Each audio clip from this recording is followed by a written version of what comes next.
comunicación es un poco compleja para la comunicación directa con los alumnos, ¿no? Medicina 1, pues, es una etapa en la que nosotros ya interactuamos con el paciente, ya no son ciencias básicas, sino nos permite ya interactuar y entrar al área clínica, ¿no? Es por esto que en esta unidad vamos a iniciar primero con el trato al paciente y lo principal es la historia clínica. La historia clínica es un documento médico legal que vamos a ir trabajando en base a la semiología.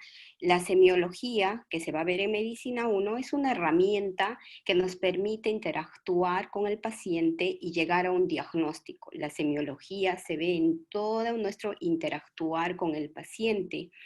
Por ejemplo, si llega una emergencia, llega el paciente, no puede caminar con limitación a la locomoción, le ves con una faciálgica, o si tiene alguna dificultad o limitación para la comunicación, viene acompañado de un familiar, todo eso, ese principio, cuando uno recibe al paciente, pues tiene que ver la semiología, porque al tener este paciente, vas a pensar que poca limitación a la comunicación, por ende vas a tener los antecedentes, tal vez una anamnesis secundaria, porque el familiar es el que te va a dar los datos, ¿no?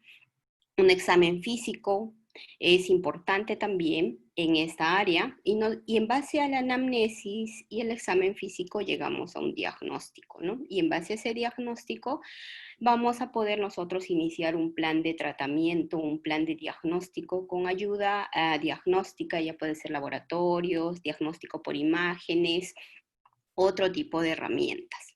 Entonces, esta es una introducción a la clase de Medicina 1.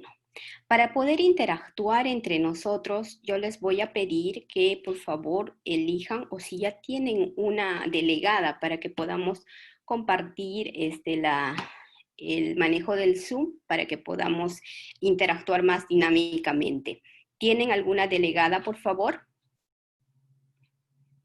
Hola. Sí, doctora, ya tenemos nuestra delegada, es señorita Su. La señorita Su, buenas noches, ¿cómo estás? Por favor, ¿ella puede comunicarse conmigo? Sí, doctora, buenas noches. Buenas noches, Su. Yo soy la delegada del curso de medicina. Por interno le voy a mandar un mensajito acá al chat por el Zoom para poder darle mi número de teléfono y así usted me pueda brindar el Zoom y ponernos de acuerdo. Ya. Su, por ahora tú vas a ser la está llamando. La coanfitriona para que justamente no suceda esto, el silenciar a los compañeros. Y hoy día lo voy a hacer con Su y vamos a presentarnos también todos los alumnos. Si pueden poner cámara sería mejor. Porque quiero saber cómo están ustedes primero y saber cuáles son sus conocimientos en esta área. Es que ahorita yo veo una pantalla y eso me es un poco más extraño, ¿no? Puesto que siempre teníamos alumnos ahí. Su, entonces, compartes, por favor, la coanfitriona. Voy a ver, no sé cómo. Se supone que debo estar. Obviamente siempre estoy ahí de coanfitriona. Sí, ya está como coanfitriona la señorita. Creo que está identificada como Sue, ¿verdad? Ya está como coanfitriona.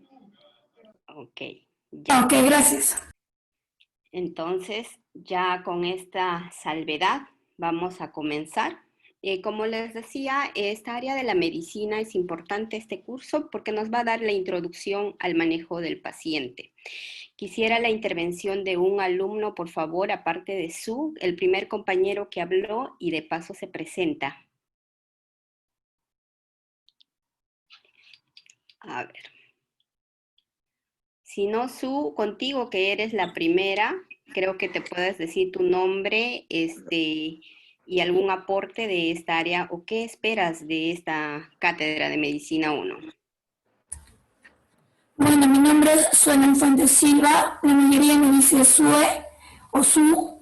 Lo que a mí me gustaría aprender en medicina más es clínica, ¿no? Para poder identificar todo lo que son diagnósticos, para saber cuáles son los signos, síntomas que nosotros debemos tener en cuenta a la hora de revisar a un paciente. Ok. Entonces, eso es importante. Vamos a seguir con la siguiente diapositiva. Tampoco lenta. Otro compañero, por favor, que pueda darnos otra opinión. Ahora voy a ver quiénes están. ¿Algún compañero? Bueno, como les comentaba, yo voy a ser su docente. Yo tengo la especialidad en radiología, es una segunda especialidad, y también la segunda especialidad es en medicina legal. Estas dos áreas son que interactúan bastante, especialmente la medicina legal en esta etapa de la historia clínica, puesto que les comenté que la historia clínica es un documento médico legal que nos permite no solo ver el diagnóstico, el tratamiento, sino también en caso de iniciar alguna investigación científica o alguna investigación en el área legal, pues este es el documento médico legal con el que vamos a trabajar todos, y por ende el manejo y una buena descripción es importante. Asimismo, la historia clínica ayuda mucho a no solo a describir, sino también recordar que la historia clínica, este documento médico legal, no solo la vamos a manejar nosotros, sino varias especialidades y varios servidores de salud, como pueden ser las obstetras, enfermeras, y por ende este es un documento que no será tomado en cuenta, o lo que yo le llamo a veces a los alumnos los pasitos. Significa que cada aporte es valorado en esta área, más en este momento, puesto que realmente no podemos vernos directamente y no puedo absolver todas sus dudas o tal vez algunas preguntas que uno ya tiene, porque entiendo que varios ya han pasado por las áreas clínicas también y deben tener mucho más expertise para poder ir interactuando con nosotros, y al margen también tenemos que lograr la habilidad de comunicación adecuada con el paciente. Entonces, por favor, ya lo coordino con vayan pensando en grupos de 4, y ahora desearía que por favor por 10 alumnos se presenten ahora en la ficha que me enviaron. Vi que son más o menos 45 alumnos. Entonces, voy a llamar a los primeros alumnos para que se presenten y me den una opinión del tema. ¿Ya? Doctora, disculpe que le interrumpa. Hay algunos compañeros que tienen problemas con el retorno y con el audio. Tal vez no le están respondiendo, pero usted no va a llevar el mensaje porque hay un problema con el tema de la señal. Entonces, si eso no pasa, mi compañero me va a avisar o lo van a tratar de escribir en el chat. Al costado hay un chat, ahí le van a escribir. Los que están bien, obviamente con su audio, ellos le van a responder, pues no van a tener problema. Pero le digo para que no crea que no le quieren responder, sino es por el tema del retorno, problema que tienen con el audio. Ok, entiendo eso. Ya, entonces vamos a comenzar con algunos alumnos. Adauto Trejo María de Los Ángeles. Hola, presente. Buenos días o buenas noches en este aspecto. Sí. María de Los Ángeles, ¿qué concepto básico tienes de semiología general? Que estudia las enfermedades, los síntomas. Ya, los síntomas. La semiología general nos permite entrar a un diagnóstico inicial o evaluación inicial del paciente. Como le mencionaba en un caso, un paciente, ahora hablemos de COVID, ingresa y le ves con dificultad respiratoria. ¿Cómo diagnosticarías tú una dificultad respiratoria? Eso lo responde Adauto Trejo Miriam. ¿Se escucha? Hola. Hola. Hola, Miriam, buenas noches. ¿Por signos del paciente? Ya, dame un signo.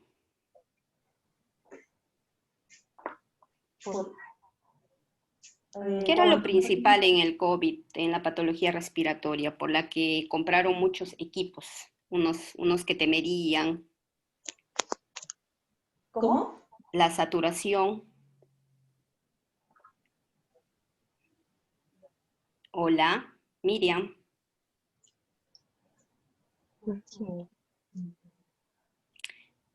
Ya. Aguilar Miranda Wesley Kevin. Sí, doctora, presente, aquí estoy. Buenas noches, ¿cómo Buenas estás? noches, doctora. Soy el alumno Kevin Aguilar. ¿Qué tal? ¿Qué tal? Un gusto. Kevin, dame un signo y un síntoma, el que quieras. Un signo y un síntoma. A ver. Em, a ver.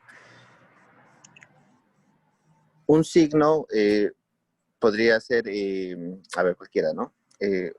Cualquiera. Bueno, un síntoma primero. Un síntoma podría ser un dolor de ¿Ya? pecho, ¿no? Dolor. Un dolor de pecho, digamos. ¿Ya? Y un signo ya podría ser una, una angina de pecho o de repente también eh, una fiebre. Ya, está muy bien. Ujú. Sí. Ya. Entonces, en la semiología general, como les mencionaba, nosotros vemos datos, ¿no? El dolor es un síntoma, como dijo vuestro compañero, que se va a graduar. Ahora tenemos escala de valores para el dolor. El dolor es diferente, tenemos varios tipos de dolor que lo vamos a ir desarrollando en el tópico de medicina. Y ese primer síntoma tal vez es el más básico que tenemos que desarrollar la habilidad de ver qué tipo de dolor, puesto que un dolor pungitivo, un dolor cólico es diferente al dolor por cefalea, por ejemplo, o al dolor por infección. Entonces, todas esas características son importantes. El dolor es un síntoma. Entonces, ¿qué podríamos decir del síntoma? Entonces, introducción a la semiología significa que nosotros vamos a ir creando habilidades que nos van a permitir de llegar a un diagnóstico en base a signos y a síntomas. Lo que vuestro compañero mencionó, al signo es algo tangible, es algo que podemos nosotros graduar, ver con equipos o nosotros al evaluarlo. Por ejemplo, la fiebre que habló vuestro compañero, ¿no? Con un termómetro nosotros tangibilizamos este signo, lo vemos. Por ejemplo, una ausencia de reflejos, por ejemplo, la palpación, el dolor a la palpación ya es un signo porque nosotros ya estamos haciendo maniobras. En cambio, un síntoma es algo que el paciente va a referir o lo vamos a ver. El dolor es algo típico en la semiología. Por ejemplo, el dolor de este paciente en esta imagen es un dolor posiblemente cólico, porque vamos a empezar otro tipo de segmento a nivel abdominal, entonces lo que podríamos pensar primero, ¿no? Si el dolor es en la región superior y es en el lado izquierdo, pues ya estaríamos pensando una patología cardiovascular. Entonces, los signos y síntomas unidos van a formar un síndrome, ¿no? Si tenemos, por ejemplo, fiebre, es un signo, más un síntoma, un dolor cólico, otro signo de posición líquida. ¿Qué podríamos pensar? Alba Flores Lisbeth. Alba o Aldaba Flores Lisbeth. Lisbeth, ¿tienes retorno? O Su, ¿me puedes responder si Aldaba Flores Lisbeth tiene retorno?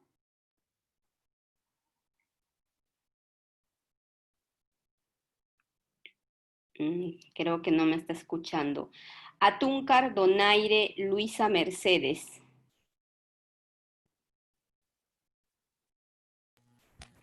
Buenas noches, doctora. ¿Me escuchan? Sí, Luisa, buenas noches.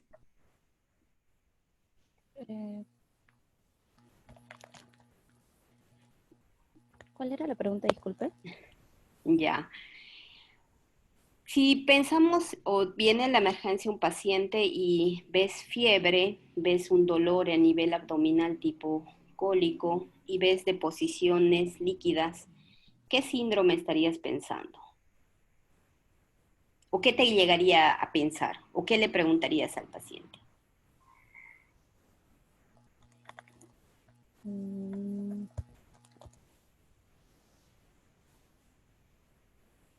em, puede ser que mm, debido a, por ejemplo, a Helicobacter pylori, también causa eh, diarrea, deposiciones líquidas, pero ¿qué podía preguntarle? O sea, mm,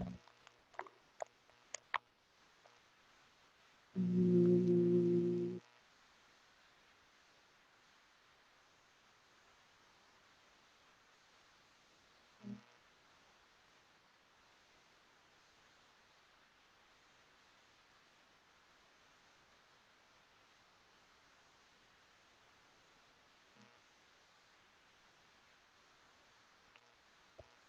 quizás debido a también que ese paciente está deshidratado, no sé, mm, mm, mm, o algo que comió y estaba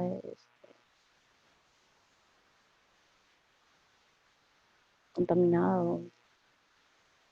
Eh, pero, si se refiere que en parte de la historia clínica, obviamente, sabe, se ve los antecedentes del paciente previo a qué, qué patologías ha tenido anteriormente, pues, ¿no? Ya, o si también actualmente tiene una enfermedad, o también todo depende de acerca de desde cuándo está sintiendo sus síntomas. eh, eh, Más que todo, en la anamnesis uno puede averiguar todo, puede hacer ese tipo de interrogantes, ¿no? Para poder dar un buen diagnóstico.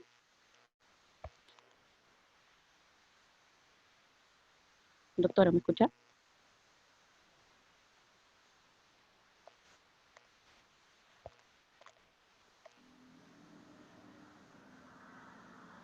Doctora, ¿me escucha?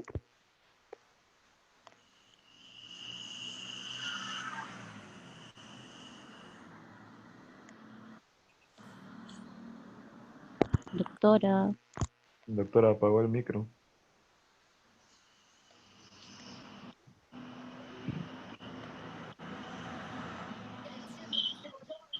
doctora, ¿Me escuchan?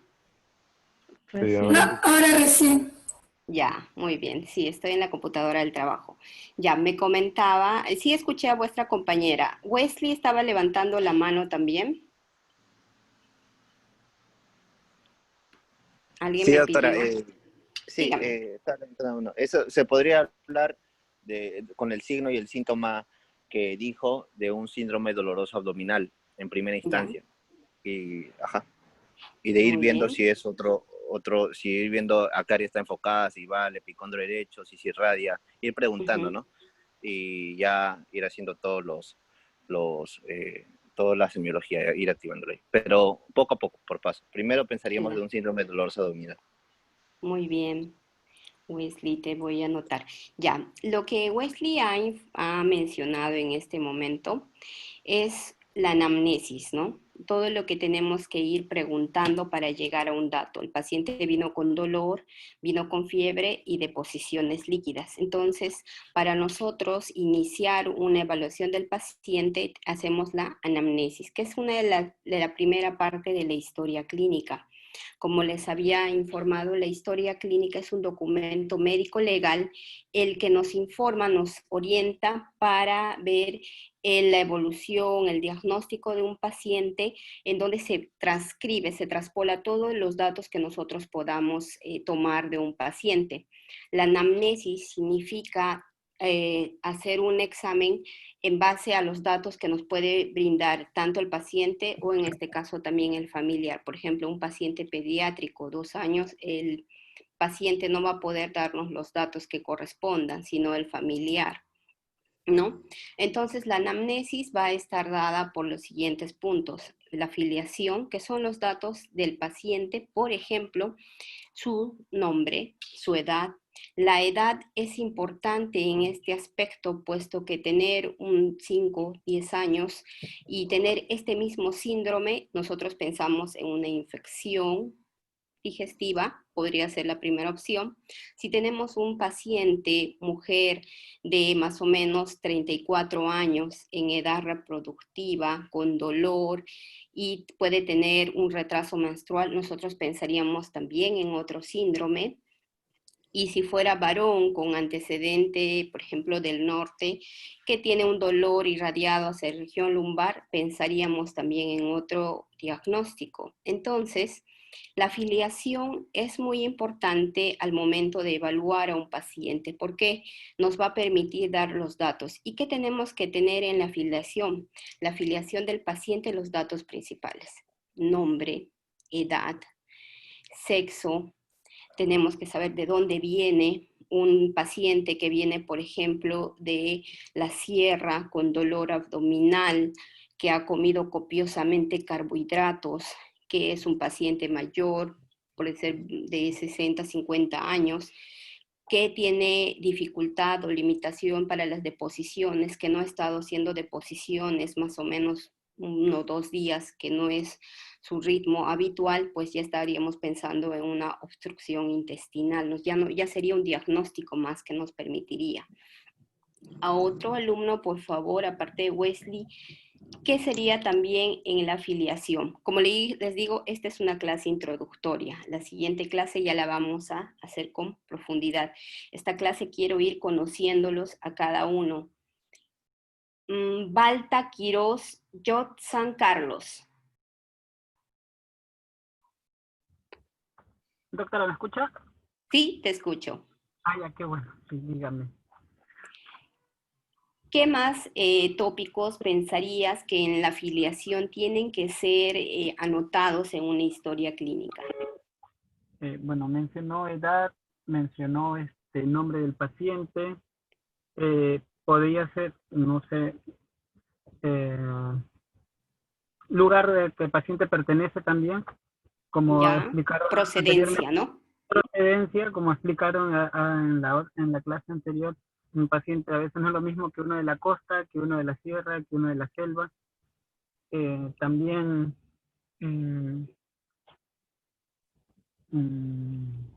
a ver, ¿qué más podemos? Ya, está Podría, bien. podría ser, bueno, podría ser Frank, también, por ejemplo, las condiciones de vida, ¿no? Buenas noches, doctora. Buenas noches. buenas noches, ¿cómo estás, Frank? Como dice, bueno, los tópicos serían los datos que podrían ayudar al diagnóstico, ¿no? Que no está necesariamente en la anamnesis. Podría ser las condiciones de vida, incluso la profesión en la cual se desenvuelve, ¿no? O el grupo Sí. étnico también. O la Naira, ya, muy parte bien. hereditaria también. Claro, entonces vamos a tener ya los datos procedencia. Lo que dicen profesión también es importante, ¿no? Si tenemos a un La paciente condición de vida que también, ¿no? estilo de vida, ¿no? La religión también, doctora. Su La religión domicilio. también. Religión o Doctora, grupo. su domicilio, su documento de identidad también. Sí, Estado ya. civil. Estado civil. El que dijo Sí. estado civil, soltero, casado, divorciado. Claro, importa, ¿no? O saber si Está tienes bien. pareja o no. O sea, ¿qué pasa? No es lo mismo que una persona activamente sexual y que no sea activamente sexual, ¿no? Porque hay enfermedades como la ITS que se pueden transmitir, ¿no? El Vidal ya, por la edad, ya está viudo, ya. Ya, a ver, con calma, jóvenes. La edad y también lo que dice vuestro compañero es de la edad reproductiva, ¿no? Como les decía, una joven de 14 años que niega antecedentes de actividad sexual y una paciente de 36 años con vida sexual activa, entonces también un dolor abdominal nosotros nos ayudaría a pensar como un diagnóstico secundario o un diagnóstico principal puede ser un embarazo ectópico, ¿no? Por eso son los datos importantes de la filiación. Todos los datos que ustedes han descrito, algunos de sus compañeros, es importante. Todos esos datos nos orientan. Entonces, edad, sexo, procedencia, estilo de vida. Por ejemplo, Grado de ahí, instrucción. grado de instrucción. ¿Eso lo dijo quién? Laura Mendoza, doctora. Laura Mendoza Tineo. Hola, Laura. Buenas El noches, grado doctora. de instrucción es también importante. ¿Por qué crees, Laura? Porque es importante porque eso nos va a ayudar para ver con qué tipo de lenguaje podemos hablarle al paciente. Y Religión también. Doctora, grupo étnico o religión. Religión también. Sí, también. Porque de acuerdo a la creencia que tiene el paciente, uno puede evaluar también por ejemplo, en las transfusiones sanguíneas. Hay religiones que no permiten transfusión sanguínea. Sí, también es importante la religión porque también, por ejemplo, no sé si ustedes han escuchado las comunidades de la selva, existen comunidades en las que el inicio de la vida sexual es a temprana edad.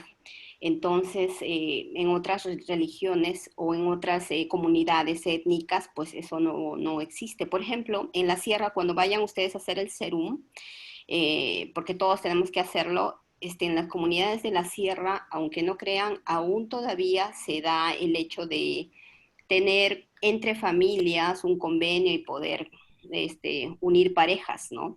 No necesariamente por el hecho que las parejas estén de acuerdo. Y eso les digo que eso fue hace poco, unos 7 años que fui a hacer el serum, no, hace unos años fui a hacer el serum y en ese momento se veía eso en comunidades. También nos ayuda el grupo étnico. Como les decía, ¿quién también me dijo religión? Aparte de las transfusiones, ¿algún ejemplo de religión, por favor? Yo, doctora. Un ratito. ¿Quién es yo? Tú dale el paso a tu compañero Rodríguez. Doctora, buenas noches, doctora. Buenas noches. En cuanto a religión, doctora, es importante saber también los costumbres que lleva una persona religiosa, porque practican prácticamente lo que es la ayuna. Hacen una ceremonia de ayuno, sí, el ayuno. Y entonces, pues, demasiado ayuno, pues, provoca gastritis y muchas veces, ¿no? Una enfermedad estomacal. Ya, muy bien. En estilo de vida, por ejemplo, el hecho de que estemos así nosotros ahora interactuando por Zoom 12 horas o estemos sentados en una computadora. Bernabé, ponte Corina. Corina. Buenas noches, doctora. Buenas noches, Corina, ¿cómo estás? Buenas noches. En el momento de la afiliación que yo te diga, por ejemplo, en mi profesión soy ingeniera de sistemas y pues todo el tiempo estoy sentada haciendo coordinaciones, enviando Zoom o haciendo todas las interconexiones, por ejemplo, de una institución, un hospital, ¿no? Que tienen que ver todo eso. ¿Qué pensarías si yo te digo, o qué pensarías si te digo que tengo un problema al sentarme en la posición? Claro, primero por el tipo de profesión que usted menciona, primero pensaría, como mencionábamos, el estilo de vida, ¿no? De pronto una persona que hace una vida muy sedentaria, ¿no? Por el mismo oficio o el trabajo que realiza, la consecuencia podría ser problemas de estreñimiento, problemas a nivel de la columna, ¿no? Por la posición todo el tiempo, también la afectación a nivel ocular, ¿no? Entonces, porque todo el tiempo esta persona está. Entonces, hay enfermedad, incluso el estrés, problemas de pronto a nivel muscular, que podrían traerle consecuencias producto del mismo oficio, ¿no? Y producto de su mismo estilo de vida, ¿no? Ahora que están de moda con el tema de la pandemia y los trabajos que se están haciendo directamente desde casa, ¿no? Hay una gran cantidad de la población, que ha optado, ¿no? Por este tipo de trabajo. Entonces, parte de esto pues involucran enfermedades que directamente están relacionadas con esto, ¿no? Y en este caso pues podría ser una consecuencia de un problema de estreñimiento, un problema a nivel visual, un problema a nivel de la columna, ¿no? Claro. Corina, bien tu participación. Por ejemplo, una lumbalgia, ¿no? Es un dolor a nivel de la región lumbar. Si yo les digo lumbalgia y tengo esta profesión, pues posiblemente el problema sea musculoesquelético, de posición, ¿no? Pero en cambio, la lumbalgia, un paciente que no es que no tiene este antecedente y más bien es alguien que viene del norte, poca agua, bastante calor, comida salada, y además ha sentido que este dolor lumbar es irradiado hacia la región escrotal o en las mujeres hacia labios o genitales, y además alguna vez algún antecedente que ha orinado con un poquito oscuro o algo, entonces pensaríamos más en una litiasis, ¿no? Entonces es por eso que los estilos de vida nos ayudan a orientarnos no solo diagnósticamente, ¿no? Ya tener más diagnósticos secundarios o presuntivos para hacer los exámenes correctos. Por ejemplo, si pensamos en una litiasis, entonces le daríamos pues una tomografía, ¿no? Un TEM renovesical o una ecografía renovesical prostática, ¿no? Si es un adulto mayor, eso también nos orienta.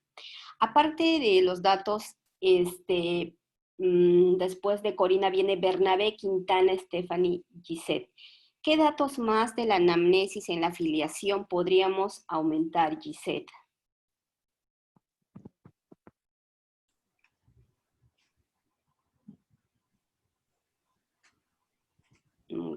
Gisette, Bernabé, Quintana, Stephanie, Gisette. Ya. Cabrera, Vega, Medalit.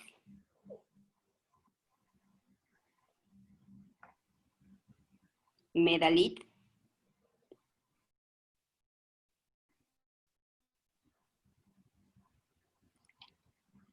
Ya. Por favor, si no, escriban al WhatsApp que no está, o que escriban directamente con Su, y Su me va a dar el dato porque tengo que interactuar con ustedes, alumnos, porque como están viendo, este tópico no es solo de ir dando diapositivas y que ustedes memoricen algo, es el hecho de que aprendamos a interactuar con el paciente, porque este tópico de semiología es lo que vamos a hacer toda la vida. Cuando uno ve a un paciente, tiene que ver su anamnesis, su examen físico, como les dije, con eso el diagnóstico presuntivo, las herramientas con las que podemos trabajar en la ayuda al diagnóstico, tanto laboratorio, radiológico y otros métodos de diagnóstico, y al final el diagnóstico final y el plan de tratamiento, ¿no? Entonces, por eso es que esta clase tiene que ser interactiva. ¿Alguien? A ver, Camargo, López, Valentina, Guaira.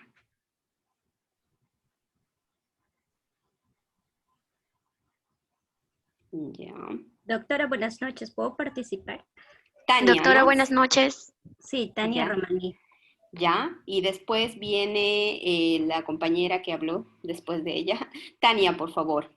Sí, doctora, con respecto a lo que es en los datos de filiación, fuera de lo que ya comentaron de lo que es edad y todo eso, también consideraríamos lo que es raza, porque hay ciertas enfermedades que se presentan en un tipo de raza, por decir un ejemplo, la hipertensión arterial, que es más frecuente en personas o africanas, o sea, de raza negra.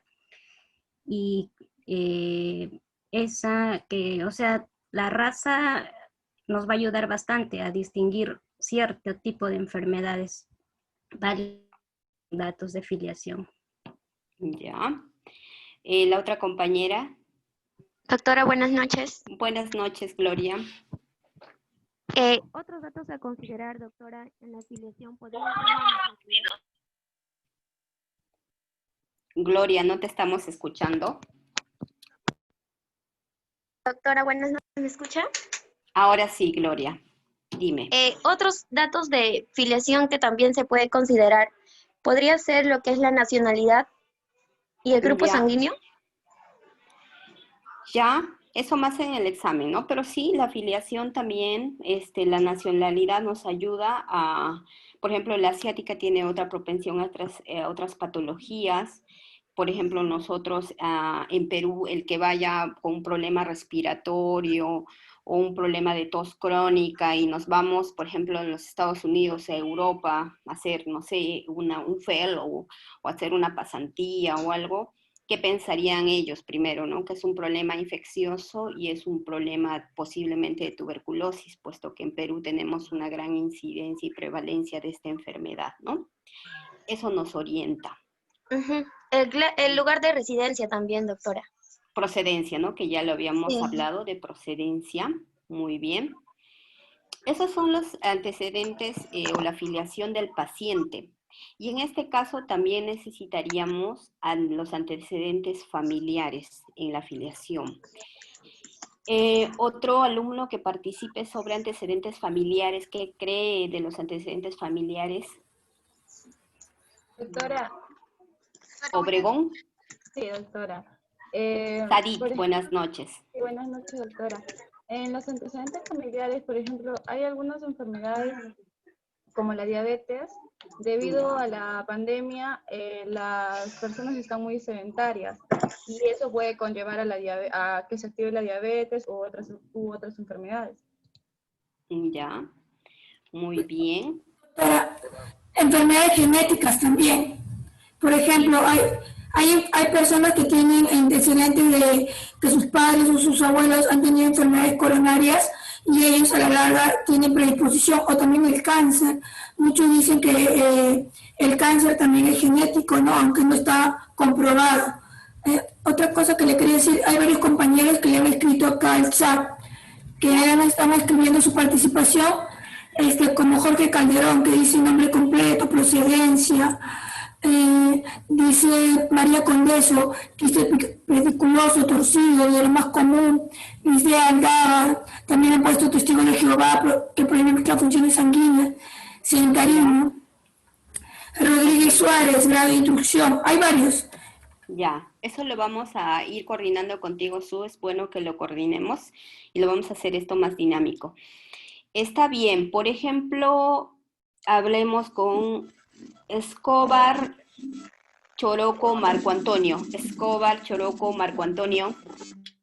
Presente, doctora. Buenas noches, Marco Antonio. ¿Me escuchas bien? Buenas noches, doctora. Sí, buenas noches, la escucho. Por ejemplo, te doy un ejemplo. Yo, paciente mujer de aproximadamente, no sé, 42 años, te refiero que tengo un dolor a nivel de la mama derecha, izquierda o bilateral. Nunca me he hecho la mamografía, no he hecho otros estudios. Esto ha sido de tiempo, no ha sido una evolución rápida. ¿Qué me preguntarías ahí en antecedentes familiares? Preguntaría si alguien de su familia, en este caso, ¿no? Mamá, hermanas, tías o abuela, tuvo algún antecedente de cáncer, ¿no? Claro. Por ejemplo, está demostrado muy bien, Marco, el cáncer de mama, si bien tenemos diferentes tipos, diferentes genotipos, ya el diagnóstico es mucho más profundo. El cáncer de mama no es frecuente en pacientes jóvenes, ¿no? Pero si tenemos antecedentes de madre, hermana, abuela, con antecedente de cáncer de mama, entonces la probabilidad de que el familiar desarrolle cáncer de mama es mayor, ¿no? Todas son probabilidades y por ende un estudio riguroso, si tú ves ese paciente y la ves que es una mastitis o fue algo solo inflamatorio, lo recomendable en este caso sería sus seguimientos ecográficos y a partir de los 40 su mamografía, ¿no? Entonces eso también te orienta a alguna prevención. Por eso también los antecedentes familiares, papá, mamá, hermanos, son muy importantes, puesto que estos nos van a orientar en el diagnóstico presuntivo, como le estaba dando. Un ejemplo más de antecedentes familiares. Bernabé Ponte, a Corina ya fue. Cabrera Vega Medalit. Cabrera Vega Medalit.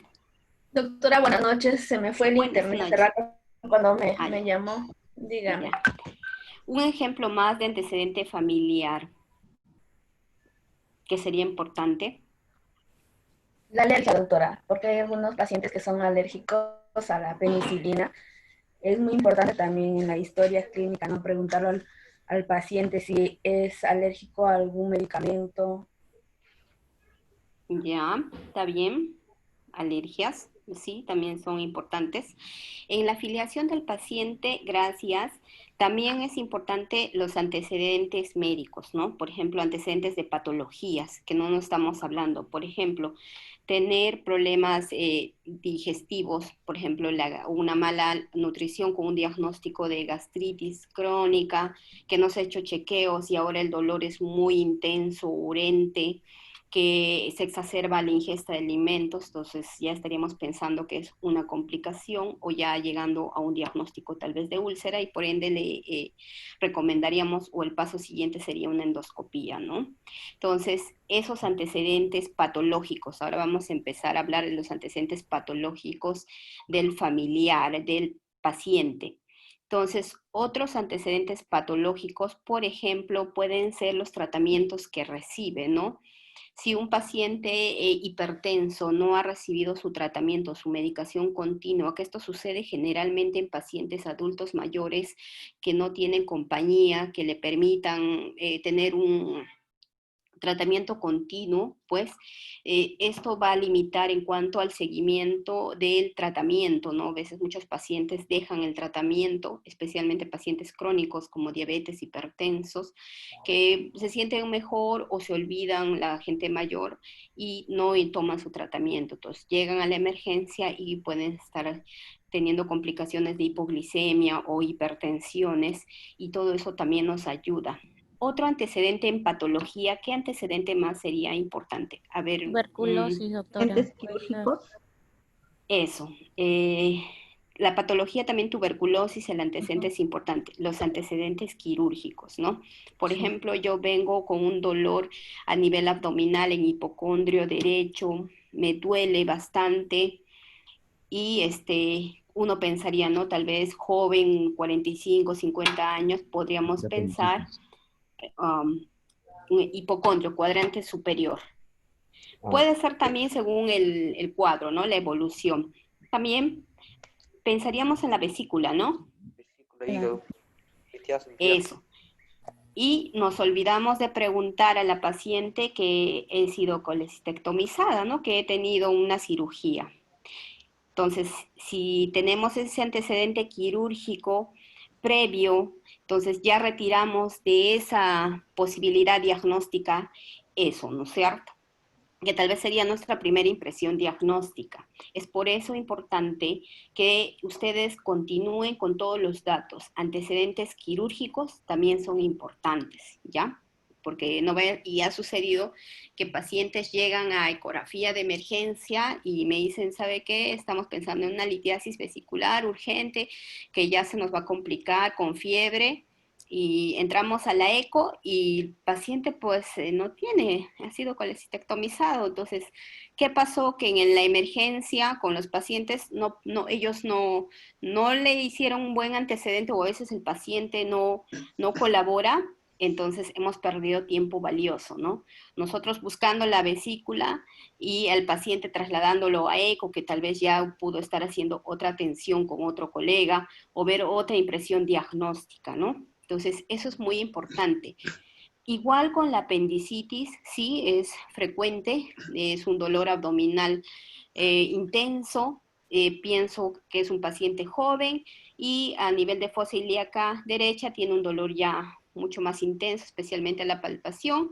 Entonces sí, pienso en una apendicitis, ¿no? Como primer diagnóstico, pero tenemos que tener también la anamnesis, preguntar si ha tenido antecedentes quirúrgicos, ¿ya? Eso es vital. Las alergias, las patologías, los antecedentes quirúrgicos. Entonces, todo eso tenemos que describirlo en la afiliación. Y todo eso tiene que estar palpado en la historia clínica, puesto que no solo ustedes van a verlo, sino el paciente pasa a otro servicio, otra especialidad y tiene que estar escrito. Todo lo que no está escrito da pie a pensar en otros diagnósticos. Como les digo, cuando nosotros hacemos evaluaciones de casos médico-legales, lo primero que se toma en cuenta es la historia clínica, ¿no? La historia clínica bien descrita, con todos los pasos, que se está describiendo, que lo vamos a profundizar en cada tópico, y asimismo con letra clara, ¿no? Eso a nosotros un poquito que nos observan, que tenemos una letra no muy cuidadosa, pulcres, por todo lo que estamos trabajando, pero es también importante, fecha, hora, ¿ya? Y entramos a la enfermedad actual. ¿Algún aporte más de antecedentes, filiación?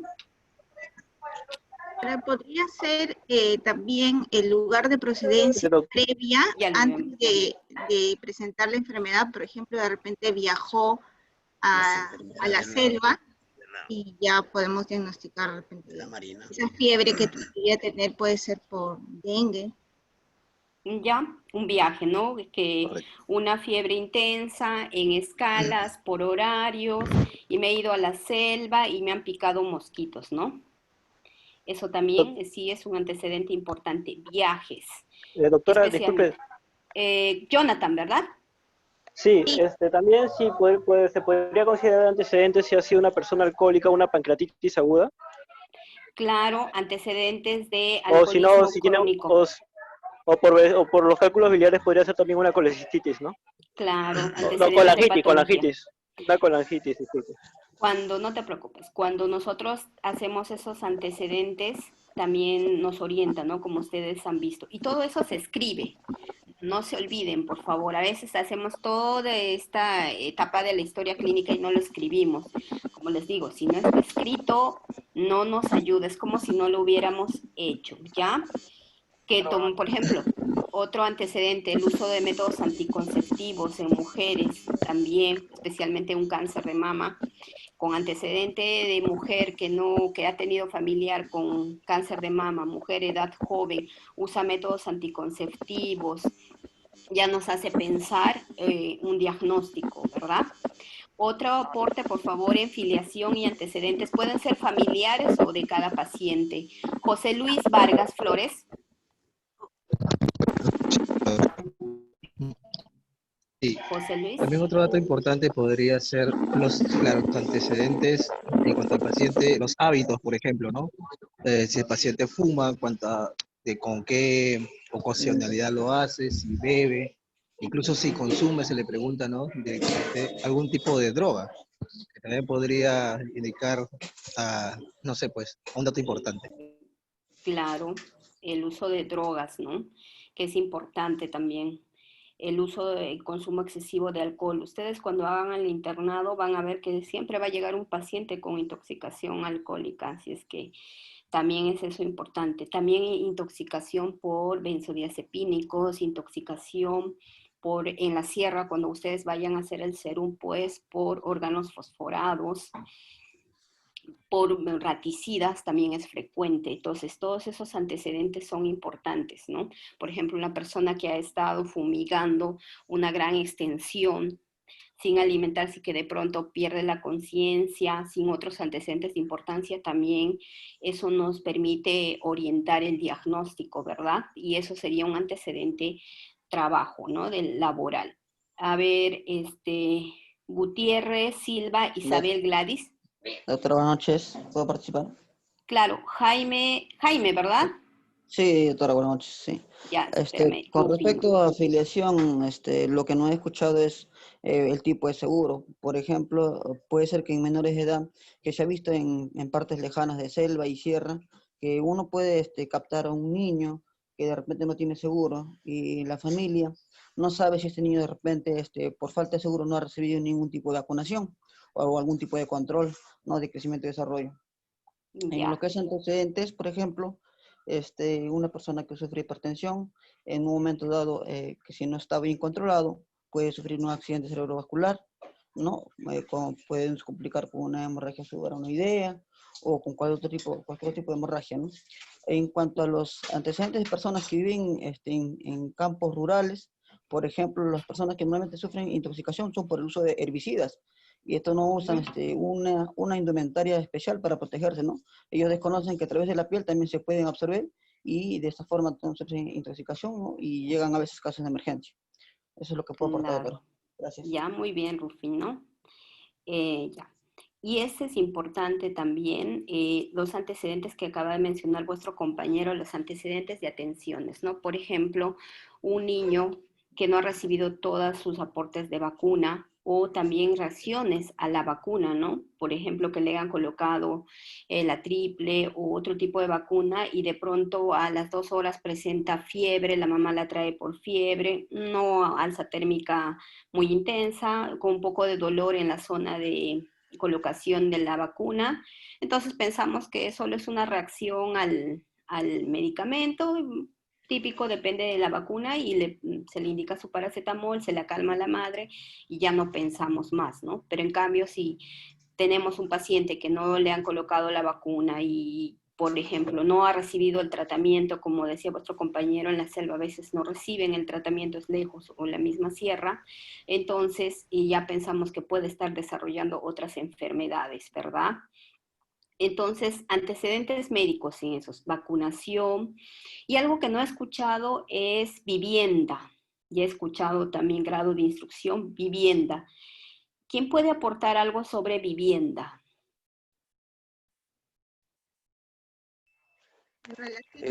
Presente, doctora. Wilber, ¿no? Vidal. Sí. Sí, claro, la vivienda es muy importante, ¿no? Por ejemplo, yo trabajo en la zona selva. Por ejemplo, una vivienda precaria prácticamente está condenada a ese paciente a sufrir diferente, ¿no? Por ejemplo, puede ser un estrongiloidiasis, puede sufrir, por ejemplo, dengue porque vive en malas condiciones. Así es que generalmente, por ejemplo, si se vive por TBC, ¿no? Generalmente la parte de la limpieza no es efectuado, ¿no? Claro. Como debe ser. ¿Alguien más? Muy bien, Wilder. A ver, Vargas, Sedano, Elizabeth.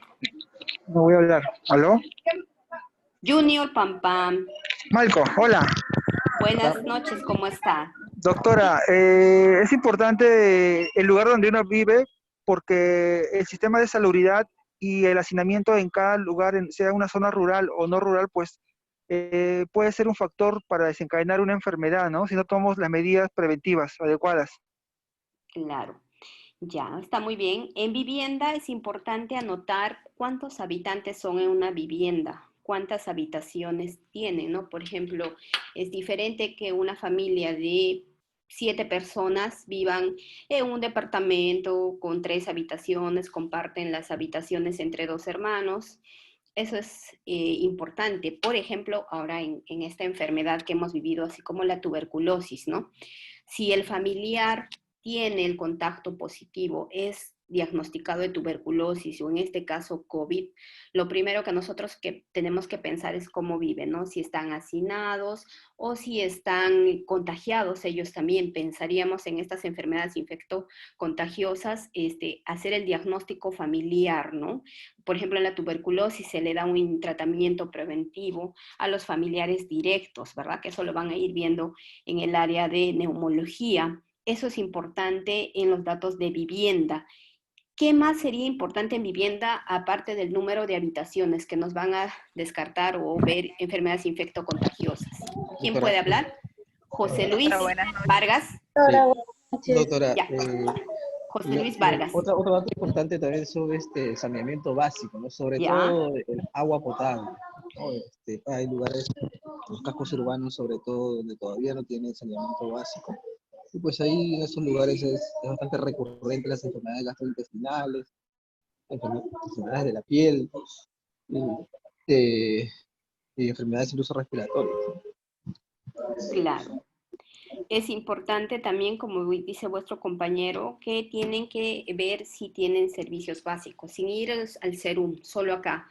Pacientes que nos van a llegar pues de las partes altas o de las zonas en donde no tienen servicios básicos, ¿no? Como agua, desagüe básico, pacientes sin agua, desagüe, que viene por dolor abdominal, con deposiciones líquidas, con escaso sangrado y a la prueba de inflamatoria de heces fecales, se observan abundantes parásitos, joven de 15, 16 o niño. Entonces, ¿qué estaríamos pensando ahí? No estaríamos pensando en una apendicitis, ¿no? No estaríamos pensando en una colecistitis ni en otra posible diagnóstico, sino estaríamos pensando en una enfermedad gastrointestinal infecciosa, parasitosis, ¿no?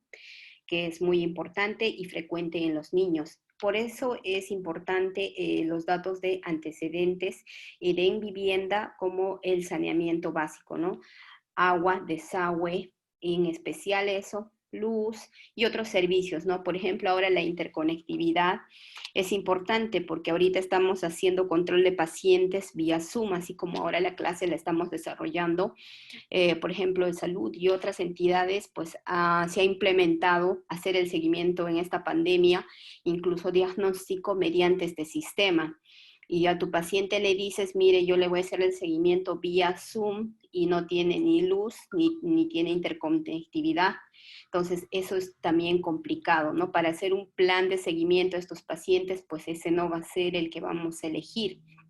Por eso es importante que en todos estos datos pueda uno pensar cómo contactarnos. Y en eso de contacto también algo muy importante es una dirección o un teléfono donde podamos contactar al paciente. A veces nosotros cuando evaluamos al paciente en un consultorio, especialmente hacemos el diagnóstico presuntivo, no es una emergencia, entonces pedimos exámenes de ayuda al diagnóstico, pero algo se nos olvidó, o en una mamografía en mujeres, que no hay ningún antecedente, y en el examen mamográfico pues sí se diagnostica, ¿no?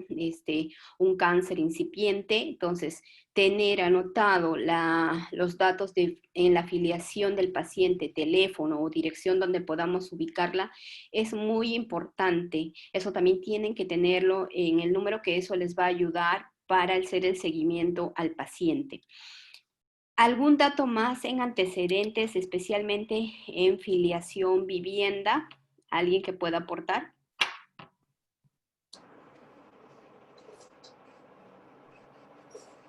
Paredes, Briceño, Jonathan.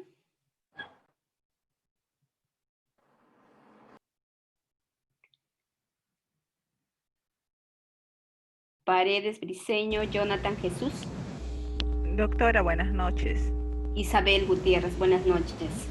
Sí, doctora, también es muy importante considero el tipo de material con el que está construido las viviendas, ¿no? Por ejemplo, existen algunas regiones de nuestro país donde, sobre todo en zonas rurales, que los materiales de construcción son a base de quincha, donde muchas veces ahí de repente algunos insectos pueden habitar, ¿no? Y siendo de repente o generando enfermedades endémicas, como por ejemplo el Chagas, ¿no? De repente igual la ubicación de algunas viviendas en lugares donde de repente hay aguas empozadas, donde tal vez ahí también se convierte en criaderos para la presencia de algunos zancudos, ¿no? Tanto para de repente en el caso de un paludismo, de un dengue. Entonces, claro, enfermedades, ¿no? Zoonóticas, ¿no? Enfermedades que pueden ser transmitidas por, en este caso, insectos u otros animales, ¿no? Por ejemplo, arañas, por ejemplo, serpientes. En la selva van a haber bastante ese tipo de enfermedades.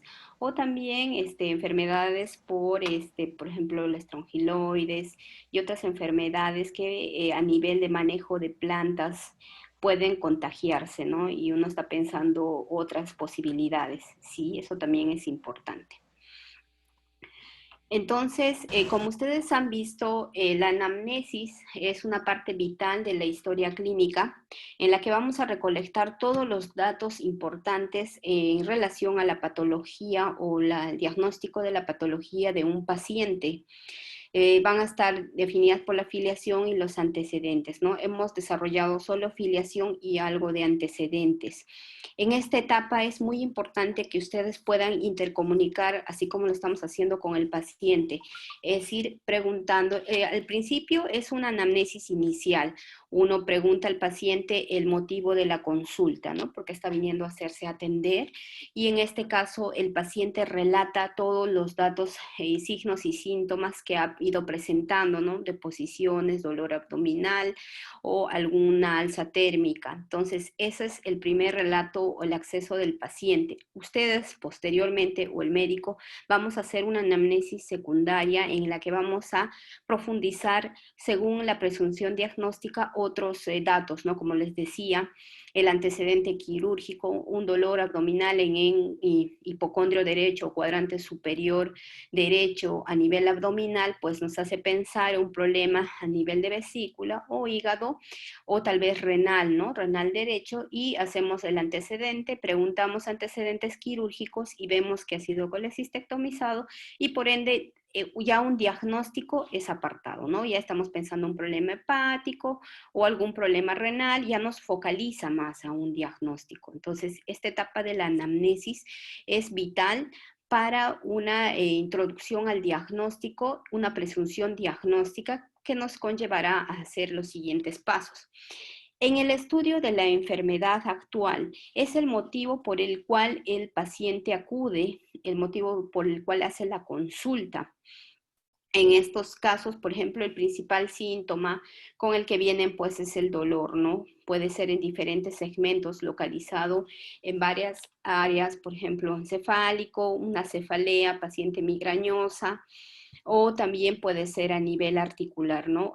Por ejemplo, hombro, es algo frecuente, el hombro doloroso en pacientes mayores por tendinitis, por problemas, tendinosis, por ejemplo, en muñeca, ¿no? Cuando tenemos paciente mujer ya un poco mayor, por ejemplo, 55, 65 años, que sufre caída de leve intensidad sobre muñeca, en extensión, pues ya pensamos en otro diagnóstico, ¿no? Una fractura a este nivel y tenemos que pedir los exámenes auxiliares que corresponden. En la enfermedad actual, la paciente o el paciente va a relatar todo lo relacionado al motivo de consulta. Entonces, eso nos ayuda a correlacionar la presunción diagnóstica. ¿Algún alumno que pueda aportar algo sobre enfermedad actual, por favor? Doctora, eso se refiere al tipo de inicio de la enfermedad. Entonces, ¿cuándo comenzó el cuadro? Si fue de forma súbita, fue lenta, cómo ha evolucionado, si ha sido periódico o cómo ha progresado lo que refiere el paciente. Ya, muy bien. Sí, en cuanto a la enfermedad actual, es importante, como ya lo mencionó vuestra compañera, por ejemplo, pensemos en un dolor de hombro, ¿no? Pensamos en un dolor de hombro, dos pacientes, un paciente joven que ha estado jugando fútbol y en una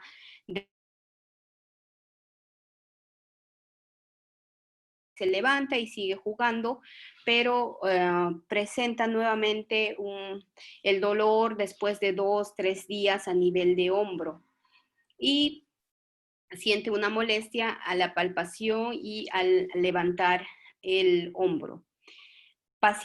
Otra paciente mujer mayor, 65, 55 años, que tiene un dolor crónico, un dolor que inició hace 2 años o más, que ella siempre está trabajando, lavando o haciendo actividades del hogar, que el dolor ha empezado con un dolor de leve intensidad, ha ido aumentando progresivamente y ahora cuando ella quiere peinarse o abrocharse el brasier, siente mucho dolor y limitación al movimiento.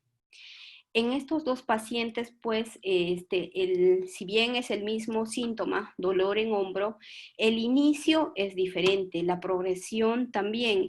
El primer caso nos hace ver que es un paciente que ha sufrido un trauma, es agudo, por actividad intensa. Entonces, lo más frecuente que vamos a pensar ahí es una fractura o un traumatismo, por ende pediremos una radiografía o una ecografía, según lo que estemos pensando. Un desgarro muscular también es un diagnóstico. Entonces, los métodos de diagnóstico que vamos a usar con ellos y el diagnóstico es diferente. En esta paciente mayor que ha tenido un dolor crónico, un inicio leve, y ha ido progresando hasta ser de moderada a severa intensidad que le limita la funcionalidad a la actividad diaria, pues estamos pensando en una tendinosis o un problema ya de alteración tendinosa o una bursitis, por ejemplo. Entonces en ella estaríamos pensando manguito rotador, que es el segmento que permite elevar el hombro y permite movilizarlo. Para eso el método de diagnóstico en este aspecto es ecografía y se le puede ver desgarro, se le puede ver tendinosis, que es un problema inflamatorio crónico a nivel del hombro, o incluso podemos encontrar, como le dije, bursitis, ¿no? Entonces, como un solo síntoma, que es el dolor en hombro, nos va a llevar a dos según la edad, según cómo ha ido progresando el dolor, nos va a llevar a dos diagnósticos diferentes.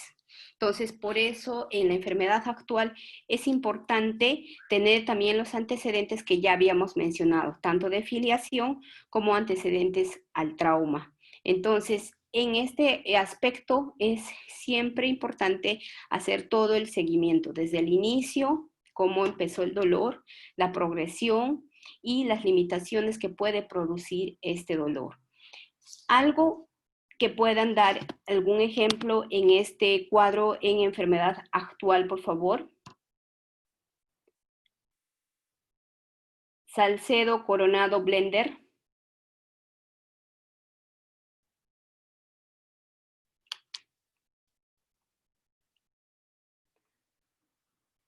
¿Algún compañero, por favor? Un ejemplo de enfermedad, o sea, descripción. Wilber Nixon. ¿Me puedes repetir, por favor? Por ejemplo, ¿no? un paciente de 30 años refiere a dolor en el estómago. Ya, dolor abdominal. Náuseas, tipo urente, ya. Y puede estar sospechando, ¿no? de un gastritis, ¿no? De una gastritis, ¿ya? En este aspecto, por ejemplo, ese paciente, ¿no? Que viene con dolor abdominal y purente, es algo progresivo de inicio súbito o inicio progresivo. Nos hace pensar en otro diagnóstico. ¿Cuánto tiempo de evolución tiene, no? Es diferente decir horas de evolución a días, meses o algo mucho más crónico, ¿no? ¿Cómo agrava ahora si alguna posición, alguna ingesta de algún alimento o algún tipo de fármaco le alivia, le incrementa el dolor? Eso también es importante en esto. Con el omeprazol se refiere, ¿no? Con el omeprazol si le calma, o sea, con eso más o menos estaría sospechando ya, ¿no? Que es una gastritis y más o menos me estaría orientando a una endoscopía digestiva alta, ¿no? Sí, podríamos orientarnos ya en ese aspecto, ¿no? También en enfermedad actual, otro aporte, por favor. Por ejemplo, en un paciente que es... Wendy, ¿no? Doctor. ¿Con quién estoy hablando? ¿Quién no se vio? Con Atunca. Ah, ya está. Dime. Podría ser un paciente que, por ejemplo, llegue y esté con hemoptisis. También podríamos sospechar o astenia, odinia. Podríamos sospechar de, bueno, como ya mencionamos, tuberculosis, ¿no? Porque... Hemoptisis, ¿no? No hematemesis. Puede ser un TBC también. Claro, la tuberculosis. Muy bien, Luisa. Todos esos síntomas, por ejemplo, ¿no? ¿Cómo cambió el diagnóstico inicial que pensaba vuestro compañero? Ahora ella dice, por ejemplo, hablemos de la hematemesis. Paciente igual, dolor crónico, urente a nivel de epigastrio, continuo, ahora se intensifica y evidenciamos y el paciente nos dice que tiene hematemesis, ¿no? O sea, tiene vómitos sanguíneos con alimentos y sanguíneos. Ahí ya no pensaríamos en una gastritis, ¿verdad?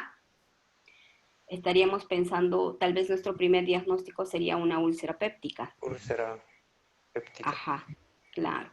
Y ahí estaríamos haciendo otro tratamiento, incluso eso es de emergencia, ¿no? Para los gastros y hacen la endoscopía y el tratamiento que corresponda. Entonces, todos esos datos son importantes brindarlos en el momento de la enfermedad actual. No solo los síntomas, sino los signos acompañantes. Y en todos tenemos que tener el conocimiento del inicio, su progresión y si agrava con algún medicamento o posición. Por ejemplo, una lumbalgia nos ayudará el diagnóstico de la localización, el tipo de dolor, cómo inicia, su progresión, si es aguda y posterior a un trauma, por ejemplo, una caída. Entonces pensaríamos tal vez que hay una lesión tipo fractura a este nivel.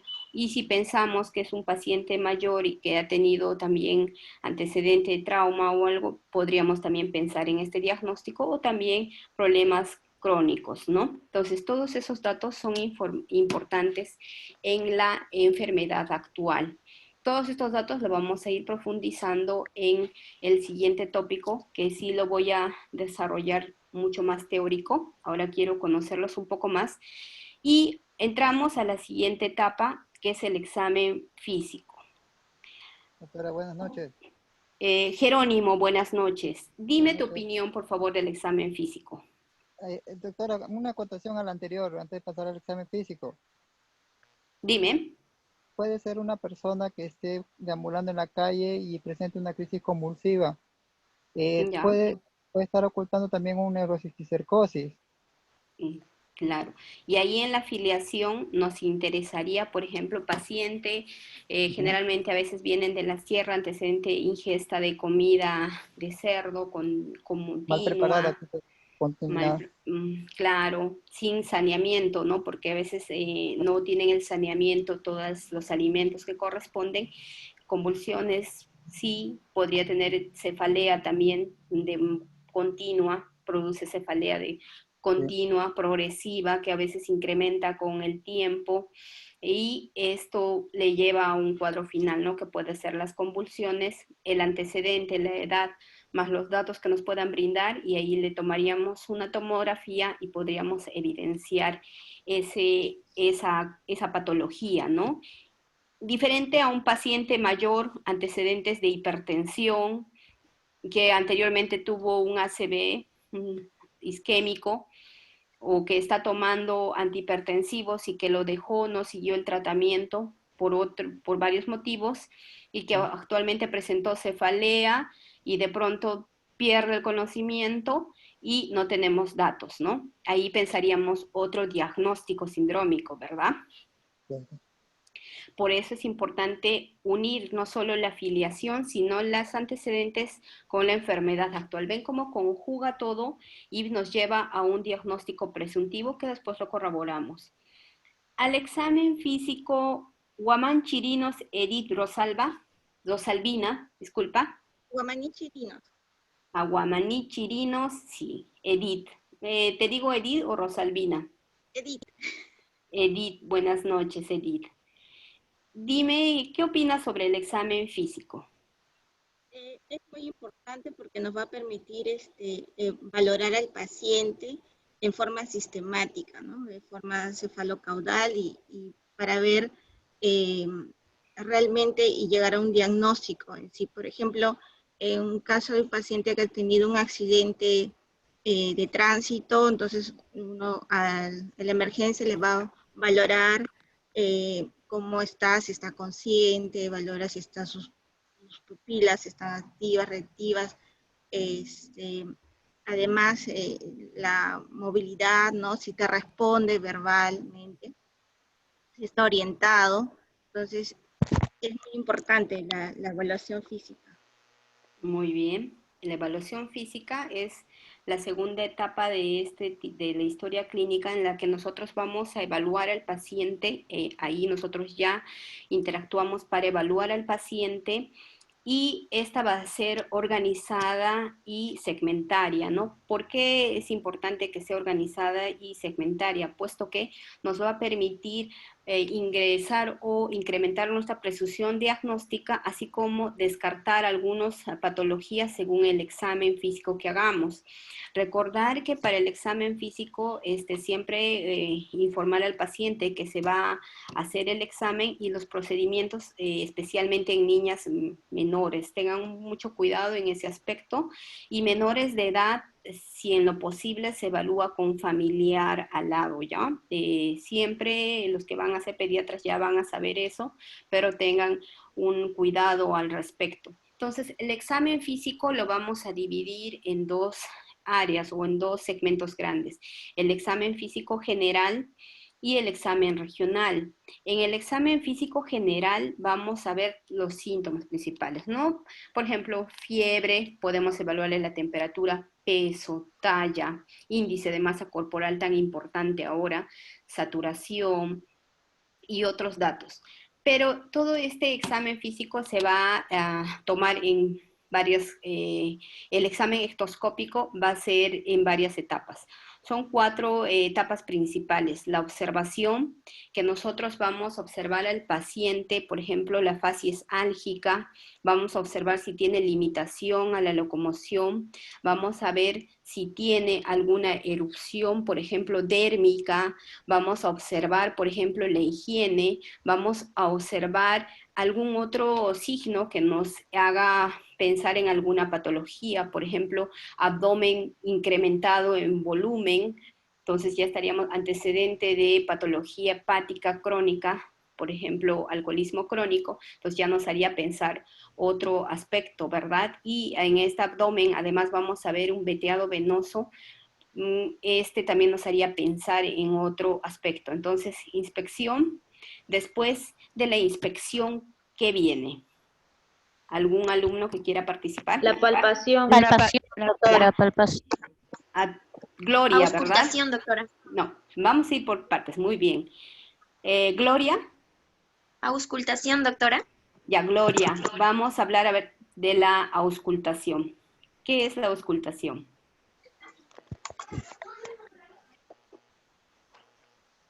Hola. Sí, te escucho, Gloria. Doctora, ¿podría? ¿Me escucha? Eugenia. Ajá. A ver, sí. Eugenia, por favor. Bueno, uno de los 4 tópicos semiológicos que nos van a ayudar va a ser la palpación, la auscultación, como dijo la compañera, y consiste en poder escuchar los sonidos, ¿no?, del cuerpo. Por ejemplo, tenemos acá los ruidos hidroaéreos que normalmente se debe presentar a nivel de los intestinos. Ya, muy bien. Ya, está bien, auscultación, un ejemplo. La compañera que hablaba de la palpación, Gloria creo que era. ¿Quién quiere opinar de la palpación, por favor? Por la palpación, doctora. Wilder. Wilder, damos oportunidad a otra compañera o compañero, ¿te parece? Falcón Solís Magna. Falcón Solís Magna. ¿Está? Doctora, disculpe, ¿puedo opinar? Jonathan Paredes. ¿Ya? Sí, la palpación más que nada nos ayuda también para ver qué tal si está duro o blando algunas zonas que están lesionadas, ¿no? Por ejemplo, ya sea un trauma, para ver como por ejemplo el tipo de consistencia de la zona afectada, ¿no? Y la auscultación es más que también se usa lo que es el estetoscopio, ¿no? Para también escuchar algunos ruidos, ya sea respiratorios, ¿no? O en otras zonas, ¿no? Ya, muy bien. Entonces, hablamos de la inspección, que es la observación del paciente, como ya les había dado ejemplos. La palpación, que es con las manos, los dedos, evaluar la región o la zona en donde presenta el dolor o que nosotros estamos evaluando. Por ejemplo, presenta paciente con dolor en la región muscular, pónganse brazo, tiene antecedente de caída o golpe, y tenemos que palpar o tocar esa zona, ¿no? Esa zona nos va a permitir localizar si hay un hematoma o una colección de tejido sanguíneo a nivel de tejido celular subcutáneo o muscular. Por ejemplo, otro ejemplo de palpación a nivel abdominal, ¿no? Nos va a permitir evaluar, ya sea en cuadrante superior derecho, hipocondrio derecho o en fosa ilíaca, ver las zonas de mayor dolor, focalizar el dolor, ¿no? Eso es importante, no olvidar esos pasos. En la auscultación, por ejemplo, es muy importante, como dijeron, tenemos una ayuda ahí que es el estetoscopio, que es una herramienta básica para nosotros, es nuestra mano derecha. En el sistema respiratorio nosotros vamos a evaluar con el estetoscopio los ruidos, ¿no? ¿Verdad? Vamos a ver si hay algún problema respiratorio, vamos a observar también a nivel cardiovascular, a nivel del soplos o ruidos cardíacos, vamos a ver todos los estadios y todas las etapas de un ruido, de los ruidos cardíacos. Por ejemplo, vamos a observar a nivel de la auscultación, como su compañera mencionó, los ruidos hidroaéreos, que tienen que tener cierto timbre, cierto número en cada abdomen, en el abdomen, y además frecuencia. Ahora, aparte de la auscultación, palpación, ¿qué más? Inspección, nos falta uno. Ya, doctora, Kevin Aguilar. Kevin. Sí, doctora. Lo otro que falta es la técnica de la percusión. ¿Qué consiste en? La percusión es una técnica de exploración física que consiste en dar pequeños golpecitos en diferentes partes del cuerpo para aprender a distinguir las diferentes cavidades, ¿no? Por ejemplo, un paciente viene con abdomen distendido, ¿sí? Por emergencia, con dolor abdominal agudo y pues se le hace la percusión y suena como un tamborcito. Entonces ya podemos de repente ir pensando de una dispepsia con relación a los sonidos, ¿no? Que se va presentando. Si el sonido es más tamborcito, quiere decir que hay bastante cantidad de gases o aire en esa zona, ¿no? Claro. Como decía vuestro compañero, muy bien, la percusión es otra etapa del examen que a veces en esta etapa casi no la usamos, ¿no? No es muy frecuente verla, pero sí tiene mucha utilidad, especialmente en abdomen. Como dice, un abdomen distendido por líquido acítico, el sonido, la percusión es diferente a un abdomen distendido por ejemplo, oclusión, que es distensión con asas, no es líquido, el sonido es diferente y eso nos va a permitir diferenciar o hallar una presunción diagnóstica diferente y, por ende, encaminarnos a otro método de diagnóstico. Asimismo, por ejemplo, en tórax casi no es frecuente usarlo, pero sí para derrame pleural nos orienta, especialmente cuando nosotros no estamos o estamos en el CERUM o estamos trabajando en provincia donde no tenemos un ecógrafo que nos permita limitar el derrame o un trauma torácico, por ejemplo, que tenga un hemotórax. La percusión nos va a orientar a ver más o menos hasta qué segmento está afectado y un posible tratamiento, ¿no? Entonces, la percusión también es un método de examen físico que vamos a evaluarlo en diferentes segmentos del cuerpo. Generalmente vamos a tener a nivel de abdomen y a nivel torácico, ¿no? Esos 4 métodos de diagnóstico son importantes, tenerlos en un orden. Doctora, también está el llenado capilar que viene con la palpación. Lo utilizan mucho en la emergencia médica. Sí, también nos ayuda a descartar algunas patologías y eso es útil. Por ejemplo, en esta patología, en esta pandemia, nos ha ayudado a diagnosticar o encaminar algunos tratamientos. Entonces, el examen físico, como les dije, es general, ¿no? Y estos 4 métodos diagnóstico, inspección, palpación, percusión, auscultación, nos van a ayudar a hacer un diagnóstico presuntivo. Luego viene, después del examen general, el examen regional. Ya con la anamnesis y con los datos obtenidos nos vamos a ir a un segmento en específico. La evaluación generalmente es cráneo-caudal, entonces vamos a empezar a nivel de cabeza, y evaluando desde la parte cefálica, por ejemplo, antecedente de caída Entonces evaluamos a nivel de cabello, del cuero cabelludo, posibilidad de colección hemática, un hematoma, que nos va a orientar también en ese segmento si es necesario o no pedirle una tomografía, ¿no? Eso es importante. Ahora vamos a ver a nivel de segmento cráneo caudal en cabeza, ¿qué podríamos evaluar también? Paciente que llega con antecedente de caída, trauma, 35 años, varón, con limitación a movimientos musculares de miembro superior derecho y limitación y antecedente de haber ingerido alcohol. Este paciente no nos ayuda mucho. ¿Algún aporte en ese aspecto a nivel de la evaluación de cabeza que podríamos evaluar también? Luis Sosa Alcides. Sí, profesora. En cuanto a cabeza, cráneo, tendríamos que ver la forma, dolicocéfalo, o sea, forma, tamaño, pelo, implantación, facies, tipo de piel, eso es cara, forma que tiene la piel, tiene granos, manchas, petequias.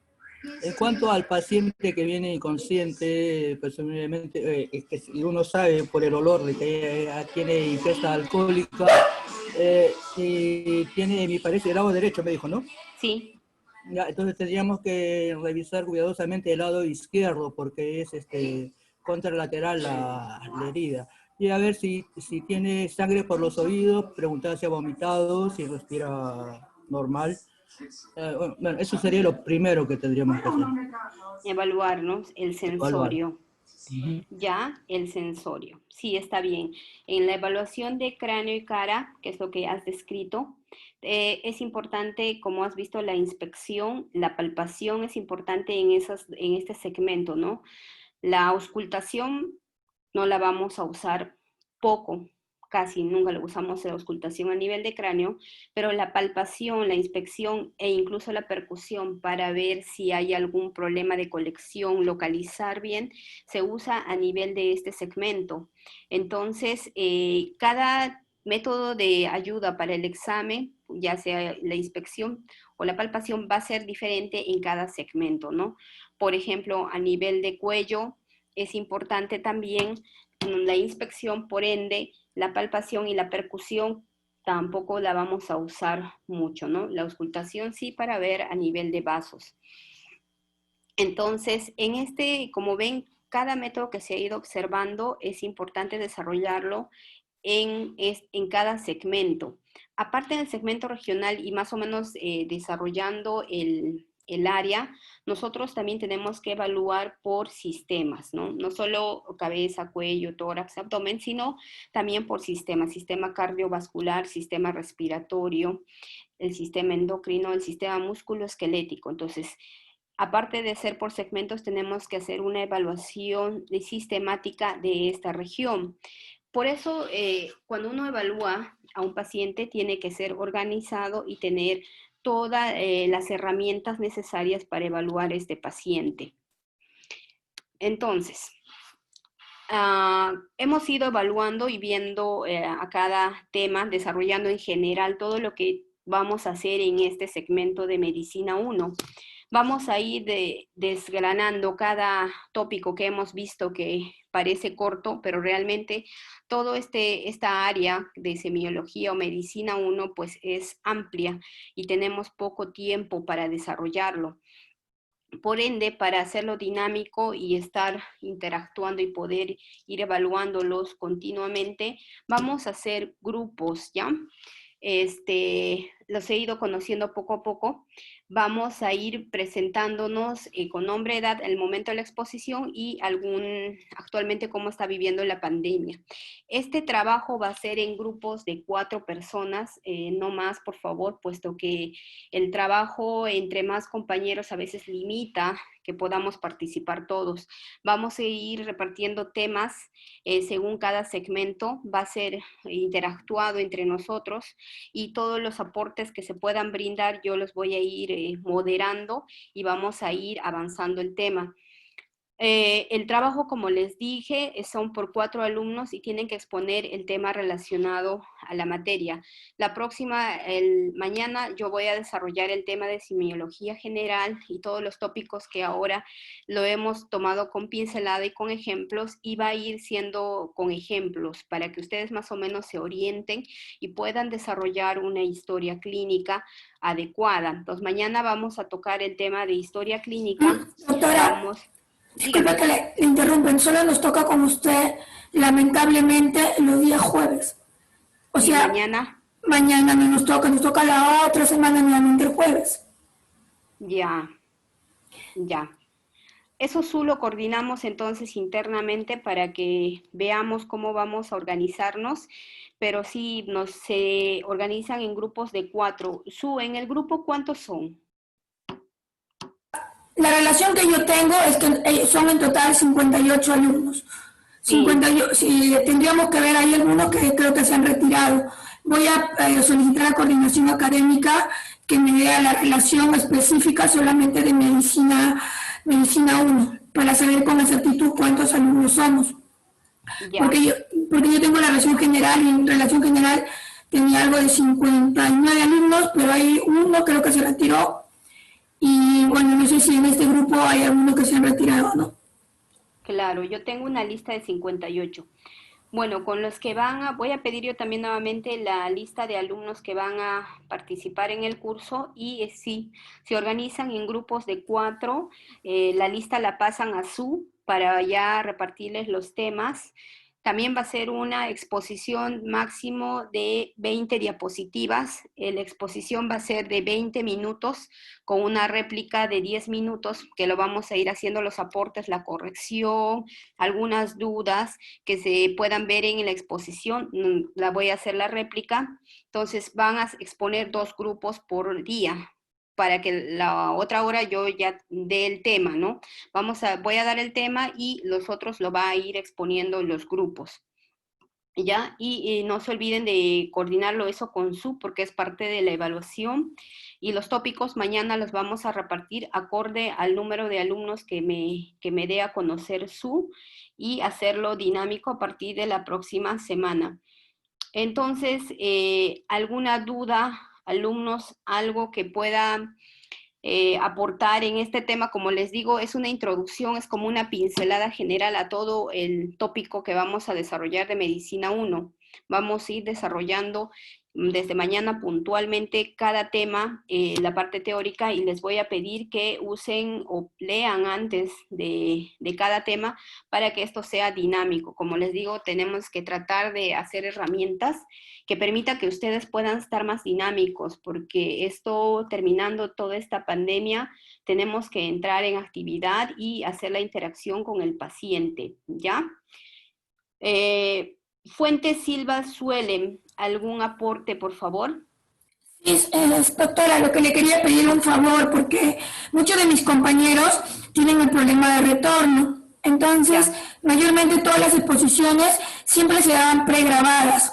Ellos coordinaban con su grupo, la grababan y se presentaba. Y al último, y el doctor hacía las preguntas, como usted ha dicho, ¿no? Para evitar el tema de que se entrecorten. Entonces, ellos también ya tienen tiempo para organizarse con sus compañeros, grabar la exposición y mandarla grabada para que no haya el problema de la señal, ¿no? Y no se intercorte y no tengan problemas posteriormente justo en el día de la exposición. Claro, está bien, coordina eso, y que me llegue entonces la diapositiva previa, ¿no? Por lo menos 1 hora antes, para que yo también pueda hacer las correcciones y aportar más a la exposición.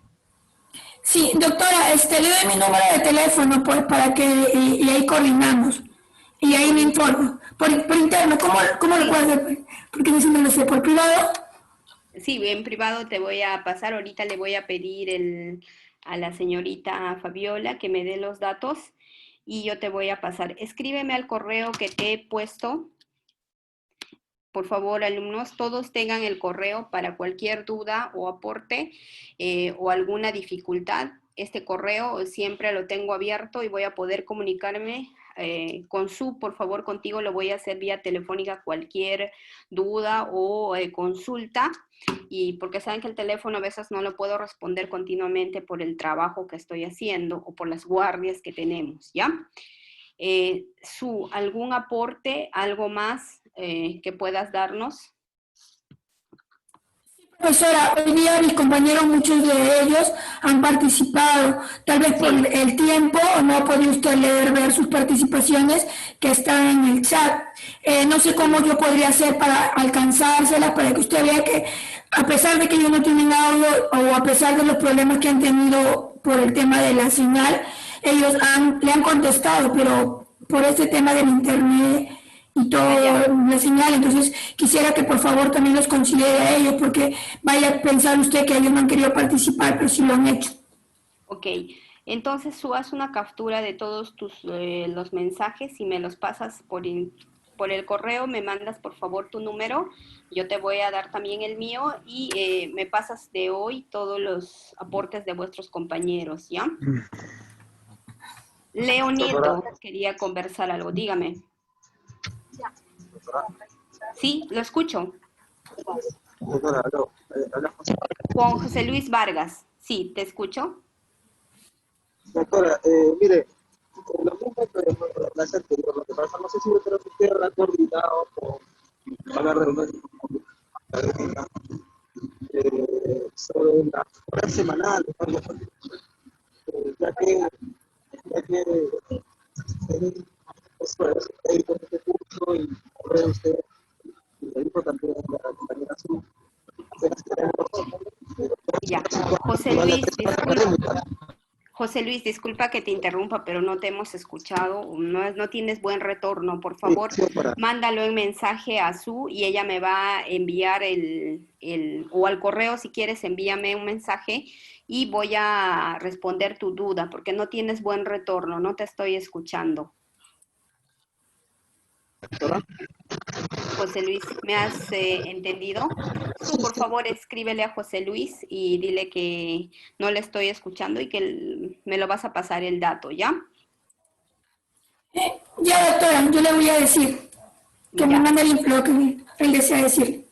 Ya, entonces, vamos organizándonos. Voy a absolver la duda de vuestro compañero con Su y no se olviden de armar los grupos de 4 personas. Vamos a empezar con el primer tópico que vamos a desarrollar mañana, es semiología general, y el primer tema va a ser para la persona para el primer grupo que quiera hacer, va a ser fiebre, ¿ya? Es algo importante que quisiera que lo desarrollen porque es algo común que vamos a ir viendo. Y otro grupo va a ser dolor. Esos dos van a ser de semiología general, los tópicos que vamos a tocar, ¿ya? Doctora, creo que lo que mi compañero creo que estaba diciendo es que solamente clases tenemos los días jueves con usted. Ya, bueno, yo tengo organizado en el horario que me dieron, jueves y viernes. Mañana tenemos 2 horas, es lo que me habían... ¿Me podría decir, por favor, el horario para preguntarle a coordinación académica? Porque ellos son los que habilitan el Zoom ellos lo dan el permiso. Si ellos no dan el permiso, nosotros no vamos a poder ingresar. Claro, ya. Lo que tengo informado que se me ha remitido a mí es los jueves y viernes. Hoy día son 2 horas y mañana tenemos 1 hora y media. Entonces lo voy a coordinar con Fabiola nuevamente y vamos a ver qué horario, ¿ya? Porque es lo que yo tengo. Ya, doctor, excelente. Entonces hoy día le escribo para ver que usted me confirme mañana para confirmarle a mis compañeros. Ya, entonces voy a comunicarme con Fabiola y vamos a coordinar eso, puesto que yo entiendo que ya nuestra clase está por terminar, ¿ya? Ok, profesora, yo le voy a estar mandando la lista de todos mis compañeros en un Excel ya con todos los grupos formados. Ya, entonces... terminado esto, por favor, el primer grupo que se organice, no se olviden que vayan, si pudieran avanzar fiebre y dolor, y lo vamos haciendo más dinámico, ¿no? Porque, como dices, el grupo de alumnos que me enviaron supuestamente son 58 y es lo que he estado llamando la lista que tengo. Entonces, si son menos, para organizarnos tal vez de otra manera, ¿ya? ¿Alguna otra pregunta del curso, la metodología, algo? Todo conforme, doctor. Melvin, ya. Como les digo, es importante que ustedes participen continuamente. Vamos a hacerlo dinámico y no es la idea que el profesor solo exponga y ustedes no puedan brindar sus aportes, ¿ya? Y va a ser, como les digo, con casos, paciente o casos clínico típico, que nos va a permitir orientarnos a el mejor uso de los diferentes métodos en semiología. Como les mencionaba, la semiología es algo que lo van a ir viendo en toda la práctica médica. Es algo que nos va a acompañar esta técnica a poder hacer el diagnóstico presuntivo y conllevar a un diagnóstico definitivo adecuado. Entonces es importante que que interactuemos continuamente. Asimismo, quiero por favor que en las exposiciones ya les había mencionado cómo van a ser, cuánto van a durar y que siempre la traten de coordinar con su y enviarlo antes para darle los aportes. Para los que están ahí a su, le voy a mandar mi número también para que puedan mandarme mensajes por WhatsApp y estar en mayor contacto con ustedes. ¿Alguna pregunta de los alumnos? Sí, doctora. Justo los muchachos, sí, doctora, justo los muchachos están preguntando ahí también en el grupo por escrito, ¿qué libro recomendaría, por favor, para el desarrollo del curso? Un libro de apoyo. Ya, los libros que nos han estado mencionando y son los que tenemos, por ejemplo, Suros, es un libro básico que nos ayuda a entender la bibliografía. Les voy a enviar mediante correo electrónico la bibliografía que vamos a acompañar en esta cátedra. Toda la bibliografía se la voy a enviar a Su, porque son varias literaturas y también vamos a usar papers, ¿ya? Porque como va a ser caso clínico, o vamos a ir aprendiendo con caso, vamos a ir viendo pacientes, entonces eso también ayuda. En la exposición que ustedes presenten una pequeña revisión del tema, por ejemplo, hablamos de fiebre y pueden hablar de dengue o solo una diapositiva de cómo es este tipo de fiebre y un artículo sería lo más importante para que podamos ir actualizándonos y también hacer algo dinámico, ¿ya? Aquí les voy a mandar a Su también unos libros que tengo ya en PDF para que ustedes lo puedan ver y manejar en la exposición. ¿Alguna otra duda?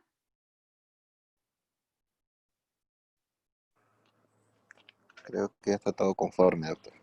Ya. Por favor, ¿cómo están manejando la asistencia? Su, ¿me puedes orientar? Bueno, sí, la asistencia, ellos escriben su nombre, su apellido al costado en el chat. Mayormente yo hacía una relación de todo lo que estaban en el chat y yo le mandaba al docente en un Excel. Porque como todos lo escriben y son bastantes, entonces a veces algunos se salen porque lo bota el sistema y vuelven a ingresar, entonces antes me escriben por el interno, me han sacado, entonces vuelven a ingresar, entonces a veces el docente cuando les llaman no están presentes, obviamente, pero después ingresan. Entonces yo sí tomaba una captura de pantalla y tipeaba todito los nombres que están en el chat del Zoom y lo mandaba por Excel, se lo mandaba al docente. Todas las clases se lo mandaba de la asistencia. Y así él tenía la asistencia de la semana que era corroborada con la asistencia, pues no, que ya estaba en el suyo. Ya, entonces vamos a trabajar también de esa manera. Si tienen ese problema tus compañeros, es importante que me lo des a conocer. Entonces me envías también ese Excel. Yo tengo acá un Excel que a medida que les voy preguntando y los aportes que han hecho ahora, por ejemplo, ya están anotados. Y voy a tener también eso presente y tú me vas avisando pues qué compañeros tienen ese problema para darles otra oportunidad y que vayan acumulando puntos, ¿no? Al margen de la exposición que tienen de cada grupo.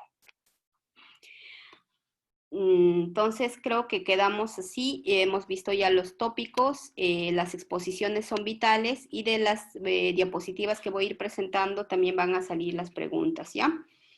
Entonces, según tengo entendido, las clases ya terminan en este momento.